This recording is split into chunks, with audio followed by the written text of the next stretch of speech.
Hi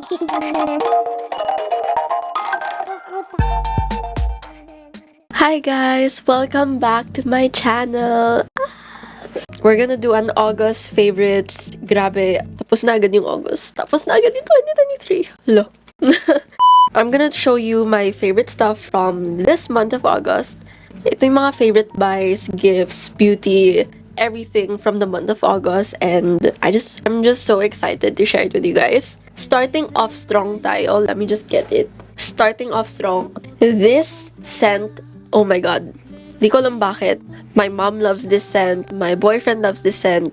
He loves it so much na niregaluhan niya ako nito. This is the product Candy. The biggest compliment talaga na you can get for me is you smell good. Kasi even if maganda ka tapos yung tingin nila sa'yo is amoy maasim. Ew! Ayoko nun. Ayoko talaga nun. Ayokong ganun yung description nila sa akin. So, product Candy, and as you can see, grabe. I've gotten this for like ilang months na, pero this month I appreciated it more kasi hindi ko alam, I've been reaching out to her. She's really pretty. Really makes you smell so good. Splurge. Splurge. Since we're in the topic of perfumes, if gusto ko like medyo casual, kasi medyo mahal yun, diba? So, if medyo casual yung gusto ko, I really like this Victoria's Secret Tease in Dreamer. Sorry, may sipon ako. Actually, di ko siya gusto masyado kasi it smells like vanilla. I don't like smelling like vanilla too much.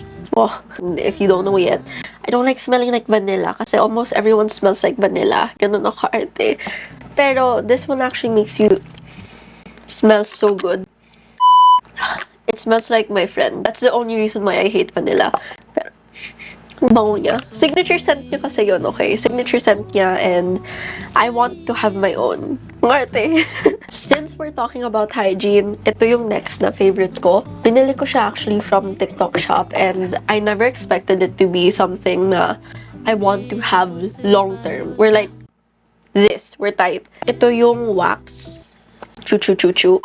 It's a wax machine, pero it's more convenient. I don't want to show it to you kasi ginamit ko to like 2 a.m. and I wax my whole body for no reason. It is very therapeutic. Ganito kadami yung nagamit ko. And I've used this like 3 times for my underarms and 1 time for my whole body. It is so good. I actually have 2 of this already. Basically kasi ito, this is the body. Isasaksak mo to para uminit. Tapos ilalagay mo yung wax dito. Remove this cap and ganun lang. Ito. You also buy this pala, yung paper. So you put this on your skin, tapos so good, so easy. Wax salons kasi they charge like 200 pesos to 900 pesos. Sobrang mahal, diba? So much cheaper if you buy this. This costs like I think less than 700 to. Let me check. Medyo mabagal. Pero I know this is like in the place of like less than 1K siya. Such a steal, and you use it like unlimited times. So get this if you can. I like to use yung honey wax nila. I'm planning to use this pink one kasi it's pink. Now with the lippies, I am Morena, so I really like a certain shade kasi it is full proof. Saan tayo mag-start? I really like this one. Ilang months ko na to gamit. It's still my favorite. It's still my go-to. Sulit. ROI talaga. Kasi it is at 800 pesos. Pero if I really wanted like a long-lasting lippy, ito siya. This is the water-based tint ng Peripera in the shade 06. My video got viral for a reason. It is so good. Like, kita nyo ba? Kita nyo ba? Ano talaga problem ko? It's not that long-lasting, especially for me na umiinom lagi ng tubig. The shade though is really, really, really pretty. Like, look at that. Sobrang ganda niya. I try to avoid this kasi I use it too much, pero it's just too good. Next naman is this one. Lucky Beauty. One of my favorites actually, pero what is this? I know this is cheap, pero how do I open this? Hala! Blythe, if you're watching this, Lucky Beauty team, ang gaganda ng products nyo, pero baka you need to improve your packaging. This is their lip stain. Almost always ko tong gamit. I wanna buy more actually. I just wanna show you why it's one of my favorites. As you can see, really similar yung mga favorite shades. The shade is really pretty. The way na it finishes on your lips, it's really pretty. It's just that it's not long-lasting. Kain ako, wala na siya. The finish of this is medyo glossy. Just what I like. Itong Roman Velvet Milk Tea Velvet Tint. Velvet Tint.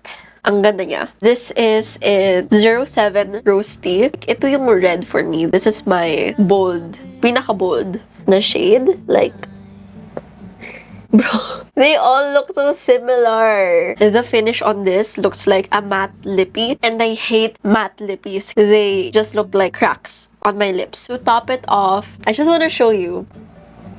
Gago, they all look the same though. If any man saw this, they would probably think they're all the same. It's so pretty, like, ganda nga. I've tried a lot of lip oils actually, pero this one is by far so good kasi the pigment, kitang-kita siya, and it's not sticky at all. Wala.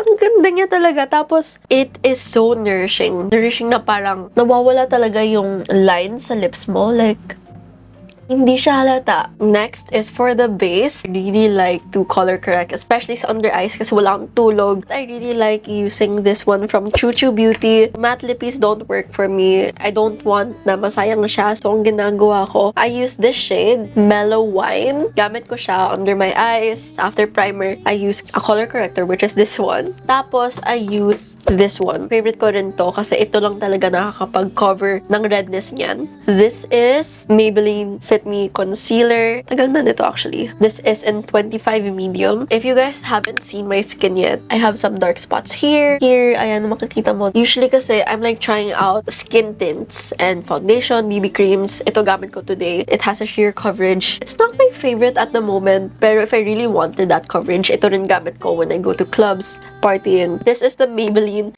Fit Me Skin Tint. Maybelline Fit Me Skin Tint. This is in the shade 06. Like it says, it's comfortable and breathable talaga. It doesn't make me break out. It has SPF, which is really good. It actually lasts me all day. We do have a little bit more makeup in here. This one is the Buildable palette from Issy. Buildable siya. Buildable siya, pero isa lang yung ano ko. It's really hard actually. It's really hard kasi I have to pick and choose color matching, stuff like that. I'm not good with that. That's why I buy palettes. But if I were to buy something out of that all, I might buy everything instead. There's this one shade that really stood out. Sobrang ganda nito sa Morena. I'm actually wearing it right now for contour. This is the Peri Pera V shading in 02 Deep Brown. I really like this kasi it also has the highlight shade. Ito, yung pinaka-lighter one. You need this. Like, if gusto mong 3D talaga yung itsura mo, to make your eyes pop and big, ito. Ito, really good for the nose, tong darkest shade. I like to use it for my contour here sa cheeks. It's perfect. Peri Pera. Hindi ko alam bakit ngayon ko lang kayo ginamit. Itong dalawa from Issy & Co. Ito yung cream cheek blush and bronzer nila. I really am loving this Molten. As you can see, almost paubos na siya. Same with this one in Savage. Ito blush. Ganda nito for Morenas. Ito ginamit ko to for the beach sa La Union. Trying not to use this much. Ito talaga, if I'm not sure what to wear, it's this one. I like to use this bronzer in Molten. It gives that kind of pretty effect. Pretty girl effect. Yun tawag ko dun. Bronzer and then a big ass fluffy brush. Kaganyan ko lang siya. Put it here. Usually where the sun hits. It just makes me so... It just gives more color sa face ko. I think it acts like a bronzer for me. I just really like this kasi it's really easy to use. Tapos, it's compact. Good for traveling. Ayan! So pretty. Not makeup related naman tayo. I am really loving these hair clips. I got these from Shopee a long time ago, pero it's just so pretty. Like, and it's like the perfect baby pink. This one is from Shopee, less than 70 pesos. So cute, so small. Ito, hiningi ko lang to sa tita ko. I think she got it from Shein. Who does not love this? It's like Issy coded. Issy coded. If you like this video, make sure to subscribe for more. Comment what other videos you want to see next. And let me know if you guys try these rin. Bye!